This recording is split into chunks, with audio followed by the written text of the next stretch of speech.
지난주일 말씀에서 예수님께서는 귀신 들려 보지 못하고 듣지 못하는 한 특별한 병자를 치유해 주셨습니다. 그 병자가 특별한 이유는 지금껏 예수님을 찾아온 보통의 병자들은 육신의 질병에 걸렸거나 혹은 귀신에 들렸거나 둘 중 하나에만 걸려있는 사람들이었는데 이번에 예수님을 찾아온 병자는 영적인 질병, 곧 귀신 들림으로 말미암아 육신의 질병까지 얻게 된 매우 드문 경우였다라는 것입니다. 예수님께서는 귀신 들려 보지 못하고 듣지 못하는 병자를 긍휼히 여기셨고 하나님의 권능으로 그를 고쳐주셨습니다. 그리고 이를 통하여 예수님은 영적인 세상과 육적인 세상을 모두 다스릴 권능이 있다는 사실을 사람들에게 드러내 보여주신 것입니다. 그러자 사람들은 어떻게 반응했습니까? 놀라워했습니다. 예수님을 가리켜 지금껏 고백하지 않았던 예수님이 다윗의 자손이 아니냐라는 그러한 고백들이 들려오기 시작한 것입니다. 예수님을 따라다니던 무리들 가운데에 이처럼 점점 예수님을 다윗의 자손으로 오신 메시아로 인정하는 사람들이 많아지기 시작했던 것이죠. 예수님께서 영육간의 질병을 고쳐주시며 죄로 어두워져 있던 그들의 영혼에 하나님의 말씀을 통하여 진리의 빛을 비춰주셨기 때문이었습니다. 그러나 그런 그들과 달리 스스로를 속이며 예수님을 반대하는 자들도 있었습니다. 그들은 당시 종교 지도자들이었던 바리새인들이었습니다. 우리는 지난주일 말씀에서 바리새인들이 보인 그 반응을 통해서 사람이 얼마나 완악해질 수 있는가 하는 것들을 살펴보았습니다. 왜냐하면 성경에 대하여 잘 알지 못하는 일반 유대인들도 예수님께서 행하신 그 기적들을 보고 저분이 그리스도가 아니냐, 저분이 혹시 다윗의 자손이 아니냐라는 그런 생각을 했다면 성경에 대하여 더 많이 알고 있는 바리새인들은 마땅히 예수님이 그리스도가 아니실까라는 그런 생각들을 더 많이 했을 것이기 때문이었습니다. 그러나 바리새인들은 그 양심에 화인 맞은 자들처럼 그들 스스로를 속인 채 예수님이 그리스도이심을 부인하고 있었던 것이죠. 거기다 예수님이 모든 병자들을 고쳐주시고 귀신을 쫓아내신 정말 누가 보아도 예수님께서 은혜를 베풀어 주셨다 할 수 있는 그 일들을 두고 귀신의 왕 바알세불의 힘을 빌려 귀신을 쫓아내고 병을 낫게 한 것이다 라며 예수님께서 하신 일들을 비하하고 있었던 것입니다. 그러자 예수님께서는 그들을 향하여 스스로 분쟁하는 곳마다 서지 못하는 것은 일반적인 법칙이지 않느냐. 예수님이 행하신 모든 일들은 성령을 힘입어 행한 것이며 따라서 하나님의 나라가 이미 너희에게 임하였다라고 말씀해 주셨습니다. 예수님께서 여기서 바리새인들을 향하여 하나님의 나라가 이미 임하였다라고 말씀하신 것은 두 가지의 의미가 담겨져 있는데 첫째는 구원의 날이 가까이 왔다라는 것과 둘째는 하나님의 심판이 또한 가까이 왔다는 것을 강조하시는 말씀이었습니다. 예수님은 바리새인들이 예수님에게 사탄의 힘으로 귀신을 쫓아냈다라고 그렇게 비하한 것이 단지 인간적인 실수나 어떠한 작은 잘못으로 넘길 그런 문제가 아니라는 것을 깨닫게 하시기를 원하셨던 것입니다. 바리새인들은 예수님이 그리스도이심을 부인하는 차원을 넘어서 하나님께서 행하신 모든 사역을 사탄이 한 것이라고 하나님을 모독하는 매우 중한 범죄를 저질렀기 때문이었습니다. 그런데도 참으로 안타까운 것은 바리새인들 본인들은 정작 자신이 어떤 잘못을 저지르고 있는지를 모르고 있었다는 것이죠. 그래서 예수님께서는 오늘 본문의 말씀을 통해서 바리새인들의 죄가 얼마나 크고 중한 죄인가를 일깨우시며 하나님 앞에서 용서받지 못할 죄가 있다라는 것을 가르쳐 주시고 있습니다. 예수님은 우선적으로 이 말씀을 바리새인들을 향하여 하시지만 우리는 넓게 보았을 때 하나님의 말씀은 언제나 시대를 초월하여 모든 민족과 모든 사람들을 대상으로 하신다는 것을 기억해야 합니다. 그리고 또한 그 가운데에서도 하나님의 자녀로 택함 받은 성도들을 향하여 특별히 말씀하신다라는 것을 우리는 기억해야 하는 것이죠. 우리 31절과 32절의 말씀을 함께 읽어보겠습니다. 시작. 그러므로 내가 너희에게 이르노니 사람에 대한 모든 죄와 모독은 사하심을 얻되 성령을 모독하는 것은 사하심을 얻지 못하겠고, 또 누구든지 말로 인자를 거역하면 사하심을 얻되 누구든지 말로 성령을 거역하면 이 세상과 오는 세상에서도 사하심을 얻지 못하리라. 아멘. 이 두 절의 말씀을 보면 예수님께서는 크게 두 가지로 구분하여 말씀하여 하시고 계십니다. 첫째는 사하심을 얻을 수 있는, 용서받을 수 있는 죄가 있고, 또 하나는 사하심을 얻지 못하는, 용서받지 못할 죄가 있다라는 것입니다. 예수님은 먼저 사람에게 사람을 향하여 지은 모든 죄들에 대해서는, 또한 사람을 향하여 모독한 죄에 대하여는 용서받을 수 있다라고 말씀하십니다. 여기서 우리가 놓치지 말아야 할 것은 누구에게 용서받을 수 있는가 하는 것이죠. 사람들에게, 또한 세상 앞에서 재판정에서 용서받을 수 있다는 것이 아니라 하나님께로부터 용서받을 수 있다는 것을 말씀하고 있다는 겁니다. 그러니까 예수님께서 용서받을 수 있다 하신 말씀은 죄를 지어도 그냥 무조건 용서받는다, 이것을 말씀하신 것이 아니라 사람이 사람에게 어떤 잘못을 저질렀을 때에 하나님 앞에서 그가 자신의 잘못을 진심으로 뉘우치고 회개한다면 하나님께서는 그를 용서해 주신다라는 것입니다. 여기서 우리가 가져야 할 바른 생각은 무엇일까요? 사람은 누구나 죄를 지을 수 있다라는 것입니다. 죄로 부패한 사람은 언제든 사탄의 유혹에 넘어갈 수가 있다는 것이죠.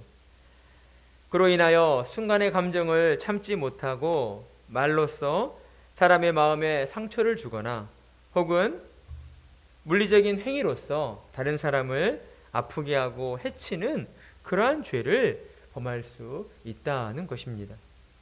저와 여러분도 이 부분에 있어 자유로울 수 없습니다.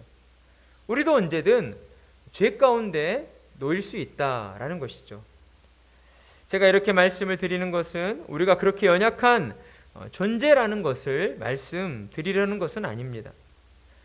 우리가 우리 자신의 실체를 좀 더 명확하게 알고 있어야 한다는 것이죠. 우리는 우리가 생각하는 것만큼 그리 착한 사람들이 아닙니다. 그렇게 좋은 사람들이 아니라는 것이죠. 그러니 세상 가운데 범죄한 어떠한 사람을 향하여 우리는 너무 쉽게 흥분하거나 또한 화를 낼 필요가 없는 것입니다. 우리도 언제든 그와 같은 위치에 있을 수 있다는 것을 우리는 늘 기억하고 죄의 유혹에 빠지지 않기 위해 늘 하나님께 기도하는 자리로 나아가야 하는 것입니다.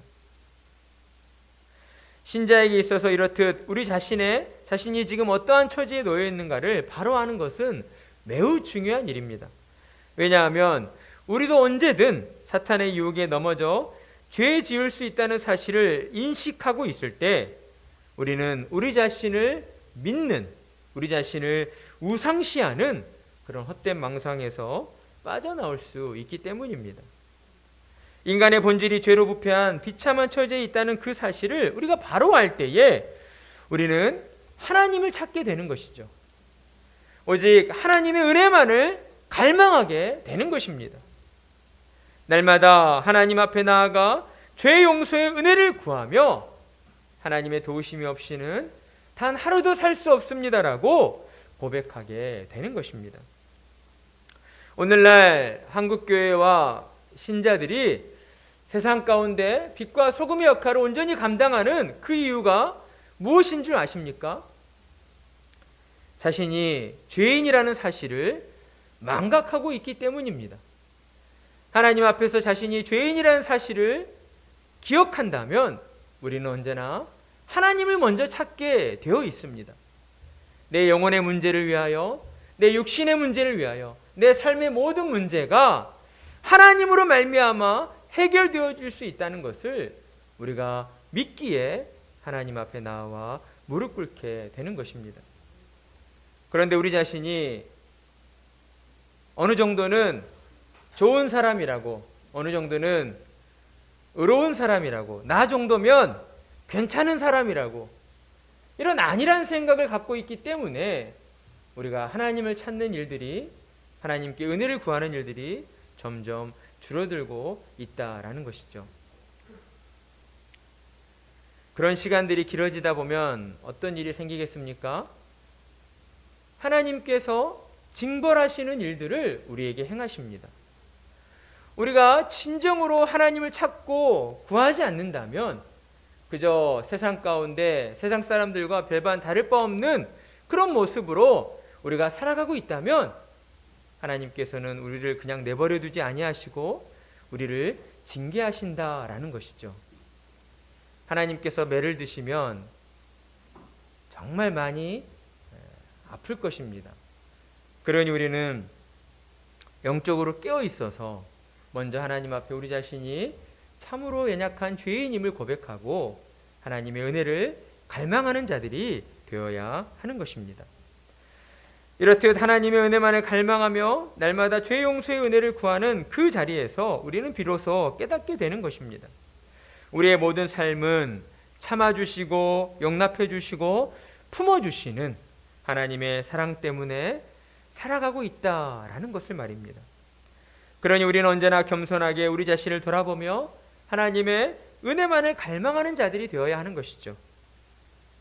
하나님의 은혜만을 갈망하는, 그래서 하나님을 기쁘시게 하여 드리는 우리 모든 성도님들이 되시기를 간절한 마음으로 소망합니다.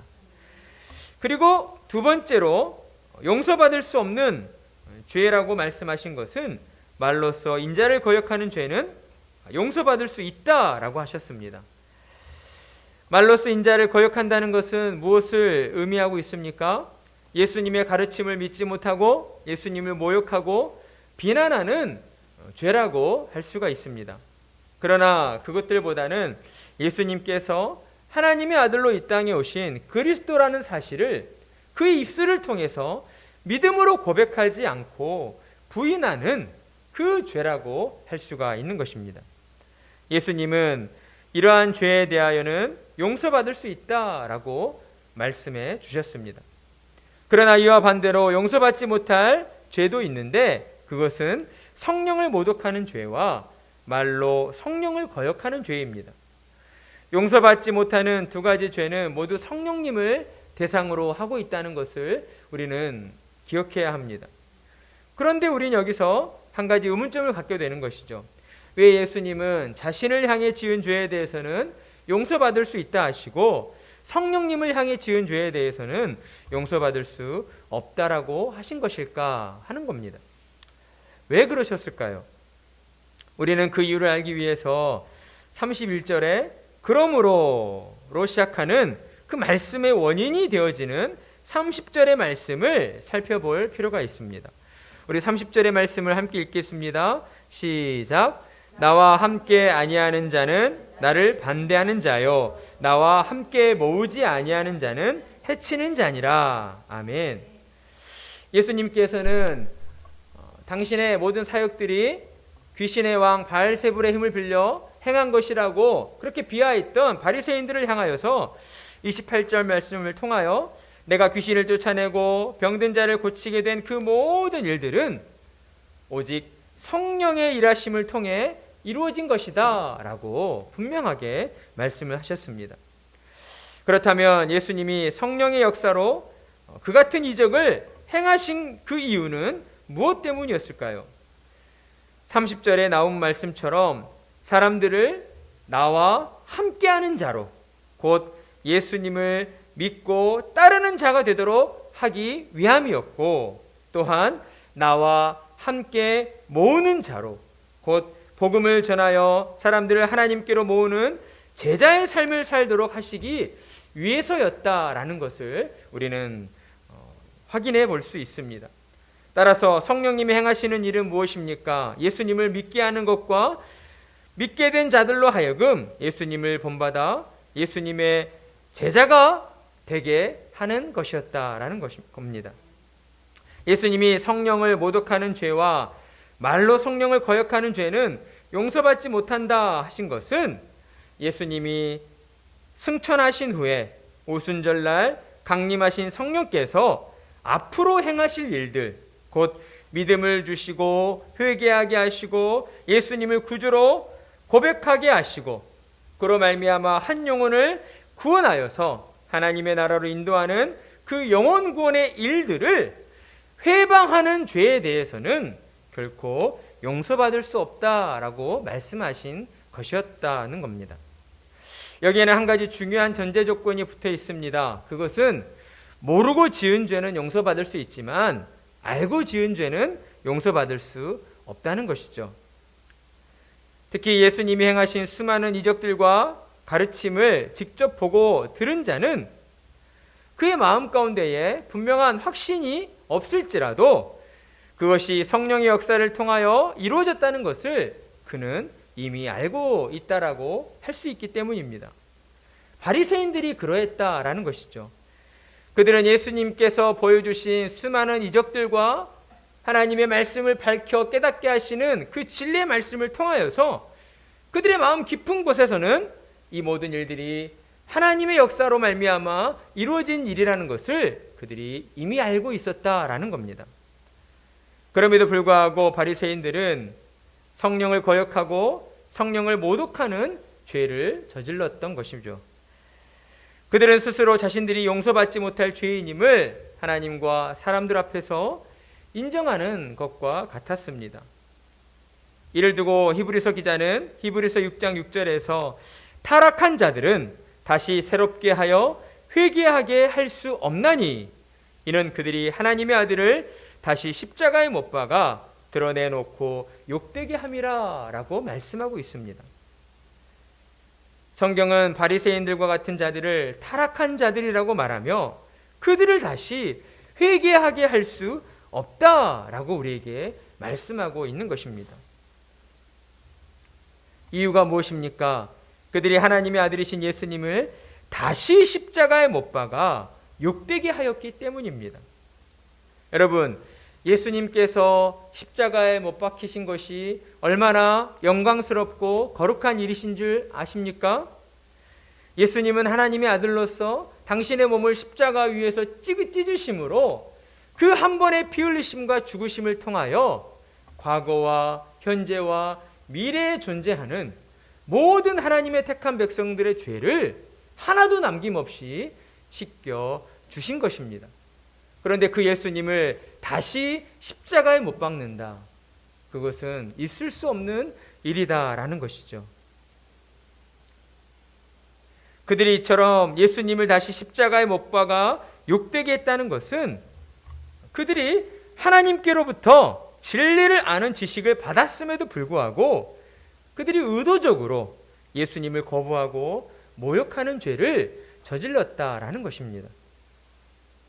이것은 무지하여서 알지 못해서 실수로 저지른 죄가 아닙니다.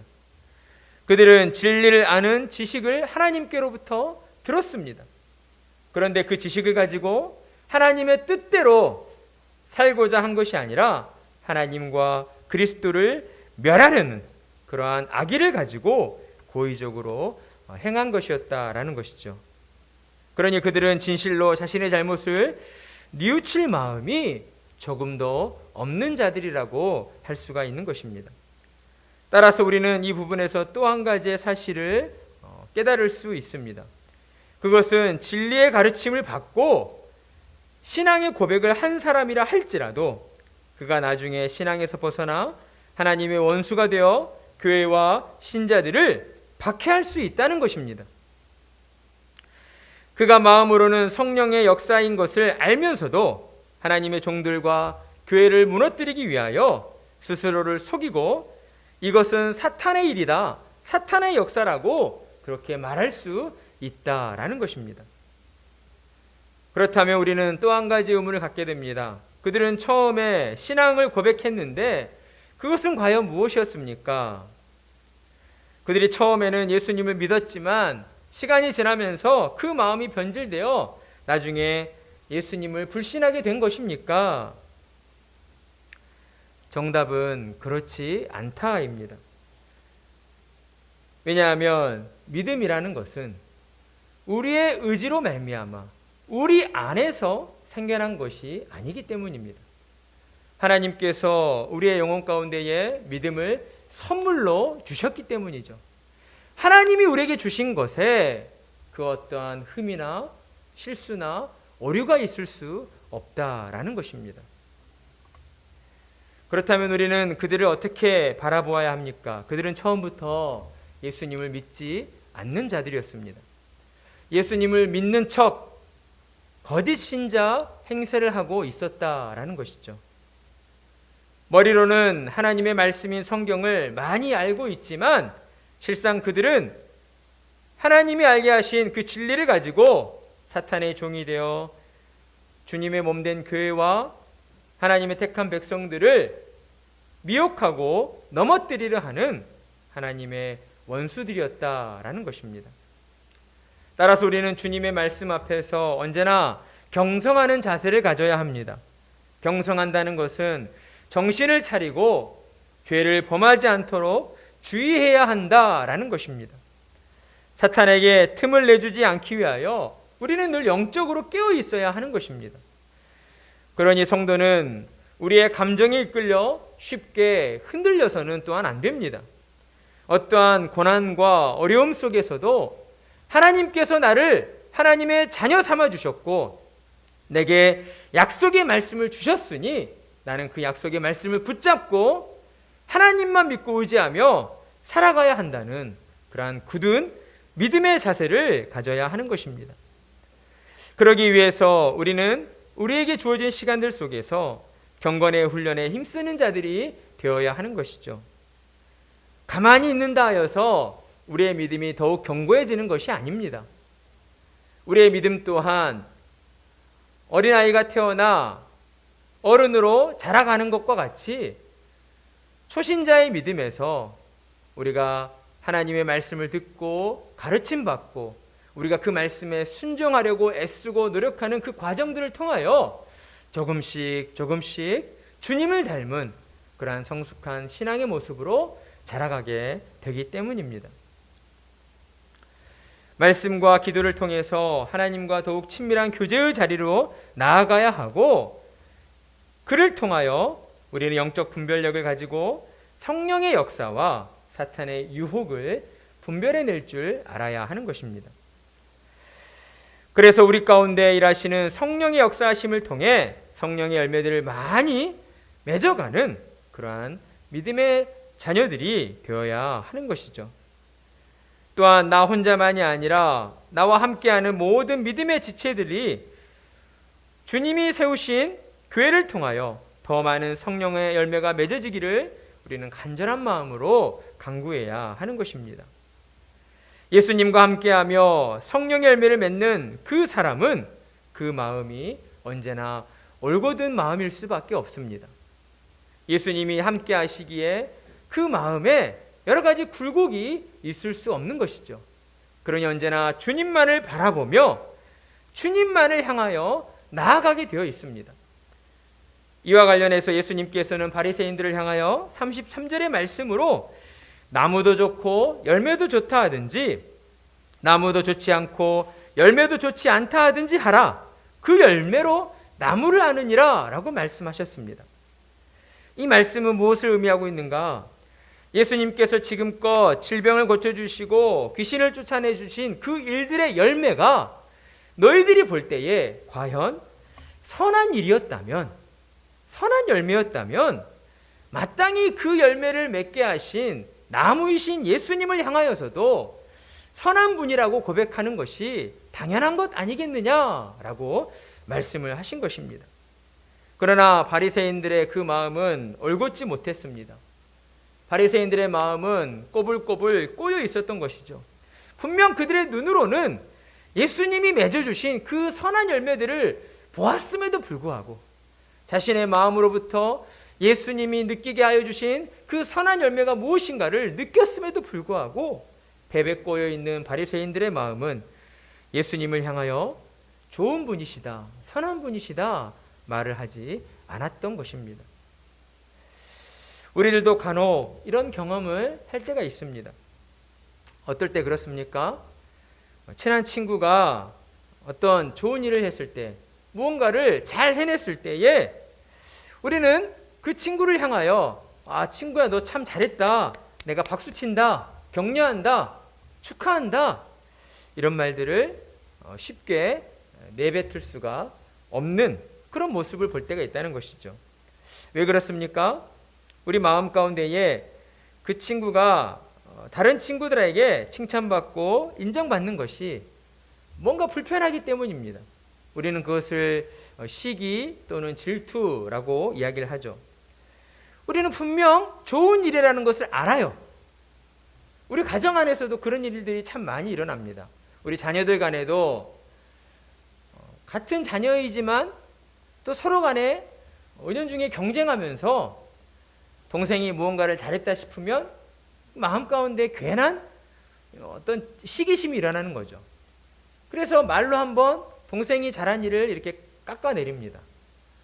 대놓고 뭐라 하진 않지만 은근슬쩍 그런 말을 내뱉는 것이죠. 분명 좋은 일이고 잘한 일이고 칭찬받을 만한 일이라는 것을 아는데도 불구하고 우리가 말로는 그렇게 내뱉지 못하는 거예요. 예수님께서는 우리가 그렇게 행동하는 그 이유가 우리의 마음에 있다라고 말씀하십니다. 우리의 마음이 선으로 가득 차 있지 않고 우리 마음이 악하기 때문이다라고 말씀을 하시는 것이죠. 사람의 마음이 악하기 때문에 좋은 일을 보고도 좋은 말을 할 수가 없는 것입니다. 대표적으로 바리새인들이 그랬던 것이죠. 그들은 예수님이 행하신 수많은 선한 일을 보았고 또한 하나님의 역사하심이라는 것을 그들의 마음으로부터 알았음에도 불구하고 그들의 마음이 악으로 차 있었기 때문에 그들은 예수님을 향하여 하나님의 아들이십니다라고 하나님께서 일하신 것이다라고 그렇게 고백할 수 없었던 것입니다. 그렇다면 지금 우리는 어떠합니까? 우리는 지금 예수님과 함께 하고 있습니까? 우리의 말로써 예수님의 사랑을 전하고 있습니까?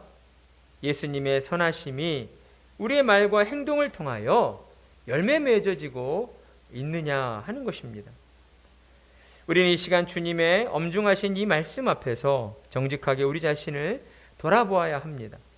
그리고 우리의 말과 행동이 주님 보시기에 합당한 것이었는지 아니면 바리새인들처럼 우리도 그 마음이 삐뚤어져서 그 마음이 악하여서 하나님의 행하신 일들을 보고도 우리의 입술로 좋은 말을, 선한 말을 내뱉지 못했었는지 우리는 우리 자신을 돌이켜봐야 하는 것입니다. 이것이 왜 중요하냐? 예수님께서 심판주로 다시 오실 그날에 우리의 모든 행동뿐 아니라 우리가 의미 없이 내뱉었던 모든 말들에 대해서도 분명 판단하시고 심판하신다고 우리에게 말씀하고 계시기 때문입니다. 우리 다 같이 36절과 37절의 말씀을 함께 읽어보겠습니다. 시작.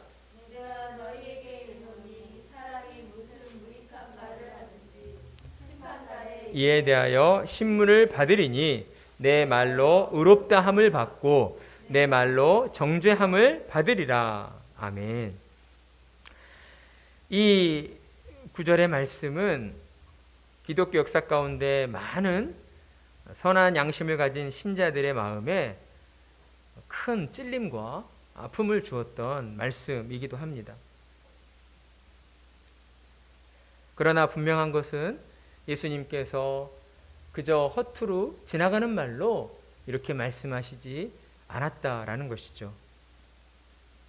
우리는 분명 주님께서 심판주로 다시 오실 그날에 우리가 했던 행동과 또한 우리가 내뱉었던 모든 말들로 말미암아 하나님 앞에서 판단을 받게 될 것입니다.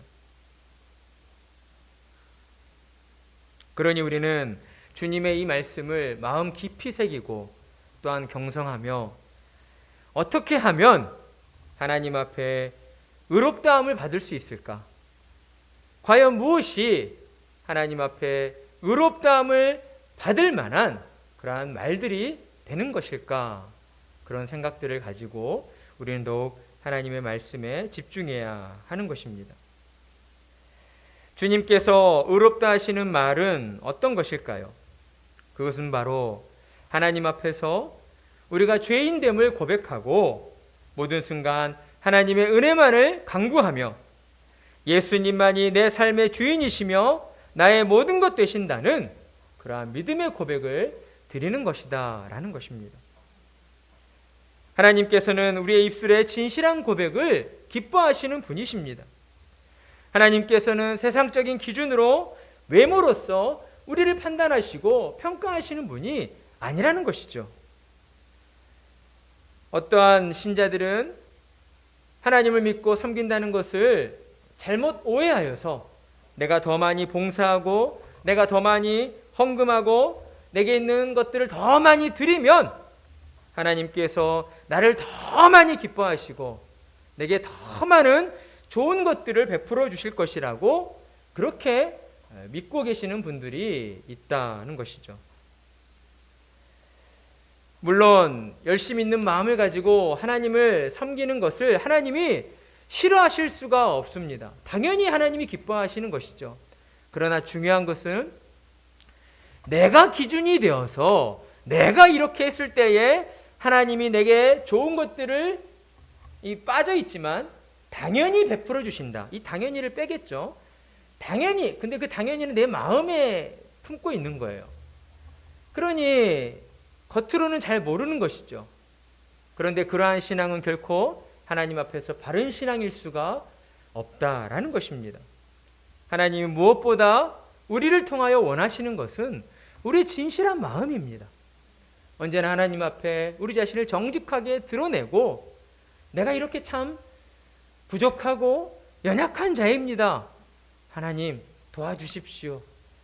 이런 마음들을 하나님은 기뻐하신다는 거예요. 저는 새벽에 나와 기도할 때마다 저 또한 목회자이지만 어떨 때는 정말 기도가 잘 안 될 때가 있습니다. 답답할 때도 있어요. 그러나 정말 분명하게 깨닫는 것은 하나님 앞에 제 모든 마음들을 내려놓고 그저 겸손히 하나님을 아버지라 부르며 하나님, 참 저는 부족한 목사입니다. 저를 부족하지만 또한 이 자리에 불러주신 하나님의 은혜에 감사합니다. 이렇듯 하나님과 대화하듯 진실하게 저의 마음을 하나님 앞에 고백드릴 때에 하나님은 늘 언제나 제 마음을 만져주시고 저에게 위로의 은혜를 베풀어 주셨다라는 것입니다. 하나님께서는 인격적인 하나님이시기 때문이죠. 우리와 인격적인 만남을 그 무엇보다 원하고 계시기 때문입니다.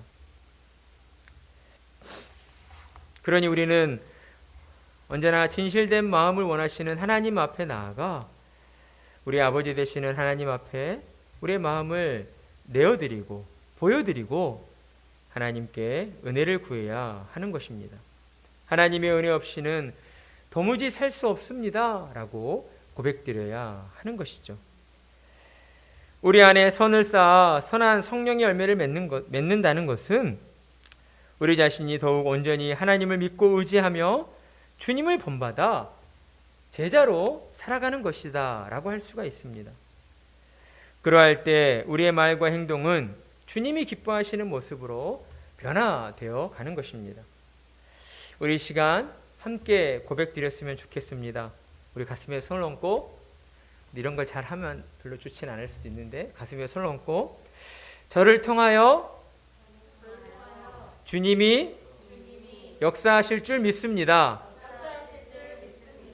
저를 통하여 주님이 역사하실 줄 믿습니다. 저를 통하여 주님이 행하신 모든 일은 완전하다는 것을 믿습니다. 아멘. 우리는 모든 순간 이러한 믿음의 고백을 드리며 하나님 앞으로 나아가야 할 것입니다. 가벼운 말일 수 있지만, 짧은 말일 수 있지만, 우리가 이렇듯 우리 가슴에 손을 얹고 하나님을 믿습니다. 하나님께서 저를 통하여 행하실 그 일들을 우리는 믿습니다. 우리를 통하여 선을 행하시고 우리를 통하여 하나님께 영광 돌려드리게 하여 주실 줄 믿습니다. 라고 우리의 마음을 고백하며 나아갈 때에 하나님께서는 우리 안에 은혜를 부어주시고 우리의 영혼이 점점 주님을 닮은 흔들림 없는 굳건한 믿음으로 성숙한 신자의 모습으로 우리를 세워져 갈 것입니다. 그래야 할 때에 놀라운 변화가 일어나게 되죠. 내 입술의 그 작은 고백이 첫째는 나 자신을 변화시키고, 그리고 또한 우리의 자녀들을 변화시키고, 그리고 나의 가정과 우리가 만나는 모든 사람들을 변화시켜 갈 것입니다.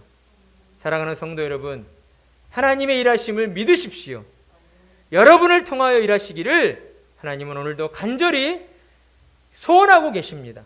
하나님을 믿고 의지하기만 하면 됩니다. 그러면 여러분을 통하여서 하나님께서 놀라운 일들을 이루어가 주실 것입니다. 매일의 삶 속에서 여러분을 통하여 역사하실 하나님을 기대하시며 날마다 하나님 앞에 나아가 여러분의 죄를 고백하시고 하나님께 은혜를 구하시는 하나님 앞에서 진실하고 정직한 성도들로 살아가시기를 간절한 마음으로 축복합니다.